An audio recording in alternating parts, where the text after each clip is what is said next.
said, the car is really good balance-wise.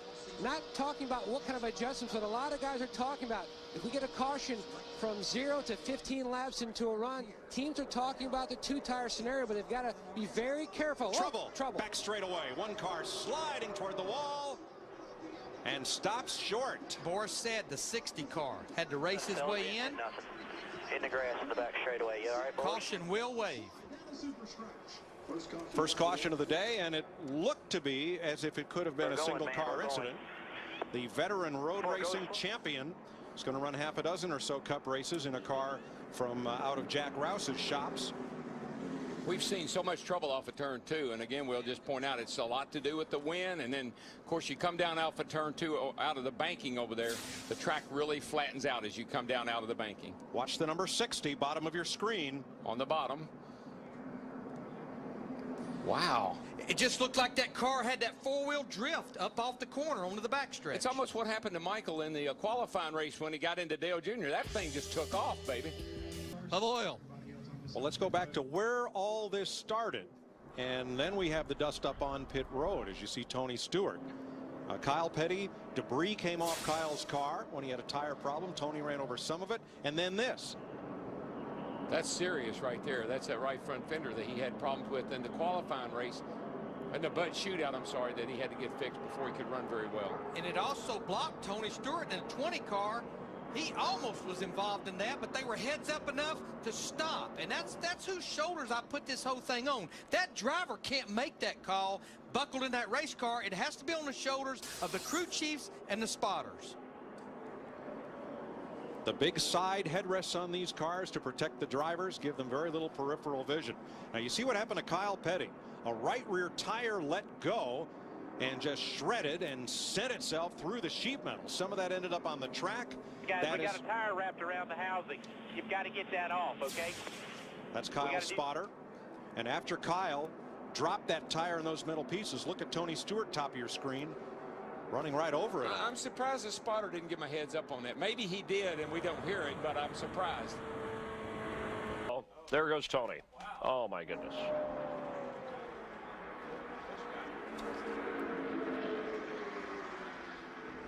Crash in turn 4. Man, and there in the midst of it sits Tony Stewart and Kurt Busch, the 2 leaders. I believe, I'm not sure, but I believe Tony got a little loose all at once. Kurt Busch, the 2 will go straight to the garage, Jerry. I'm worried about you. I ain't worried about that car.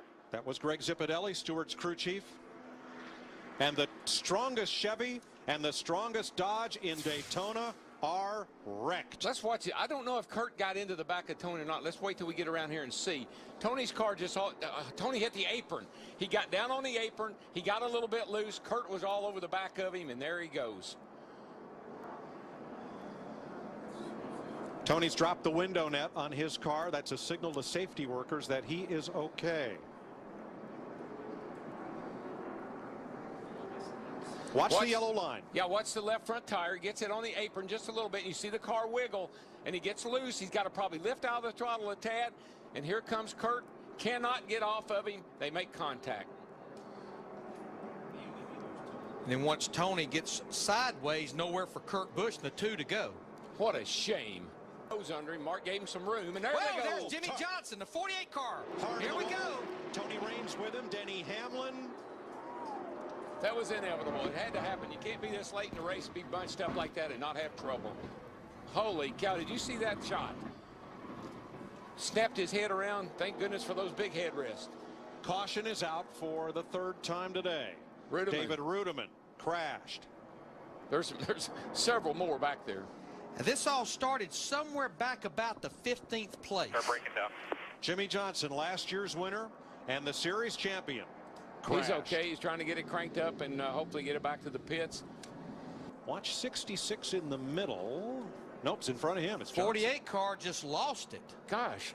Right. I mean, right in the middle of the straightaway. I mean, it's almost like a tire went down or something, because the car, to make a move like that, either something broke, a tire went down, because the car didn't move like that on the straightaway. 11 car going by there, Denny Hamlin. He got damage. Man, he hit that outside wall a ton. And just nowhere for all these guys to go. There you see, they just started stacking up on the inside. And where Johnson hit the wall was after where the safer barrier in turn 2 ends. So he hit the concrete and bounced right out into traffic. Afternoon, our computer scoring a little latent there. And from high above. It's what you call a wad right there. They get all wadded up, and the 25 and the 99, and 99 gets in the fence. 26 was involved.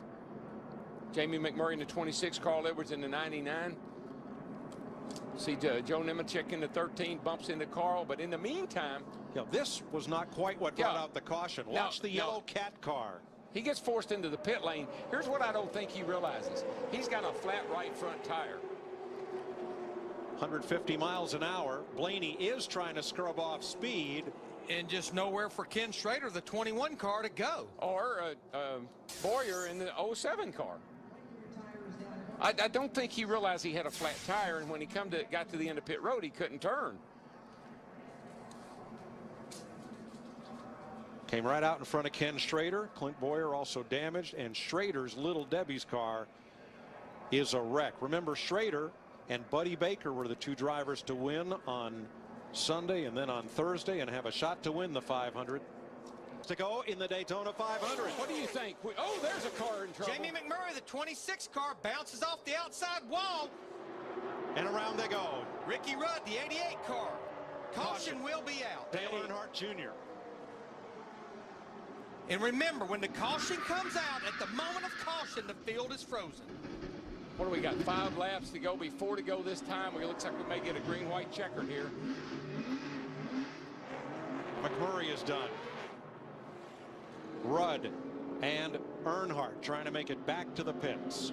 Boy, Junior's car is crunched. We will have Stock Car Racing's version of overtime. This race is scheduled for 200 laps. But if we complete 200 laps under caution, we will go to overtime. We'll explain that in a minute. First, let's look at what happened. I think. Watch the right side of your screen. McMurray up high. I think he may have got a little shove from behind. I'm not sure. It looked like that's Kenseth in the 17. And they just started stacking up from there. Yeah, the 88 car looked like Rudd just kind of ran in the back of the 26 of McMurray, and boy, from there on, it was on. I think Rudd had a car to the outside, Darrell. Probably not much he could do. Probably couldn't. He almost squeezed Harvick into the wall, and here comes Harvick, the 29 with Matt Kenseth. Oh, Mark got loose. Mark got loose. And Harvick's getting a run off turn 4. It's going to be a drag race all the way back to the start-finish line. No caution. They're side by side, right to the line. Big crash. Here they come. Checkered flag. Harvick. Kevin Harvick wins the Daytona 500. We got one car on his roof coming across the start-finish line. Still wrecking. They're wrecking everywhere. Boyer's on fire. Jeff Gordon's wrecked. And they are still wrecking. Montoya, Stremme, Kenseth, Biffle, Marlin, Carl Edwards, Casey Mears all crashed on the final lap. Have you ever? Well, a couple of times. I'm going to repeat what I heard a few years ago. No, I have never. I got so excited I broke the damn mirror in half. Jeff Gordon's day ends about like his teammates. Clint Boyer came across the start-finish line on his roof. I've seen fire and I've seen rain. David Stremme's climbed out. He is okay. It'll come in here from the right in the bottom lane. Clint Boyer gets slid sideways. Whammo.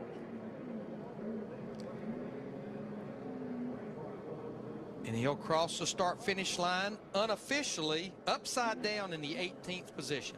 On fire. I mean, that's Joey Chitwood couldn't do that.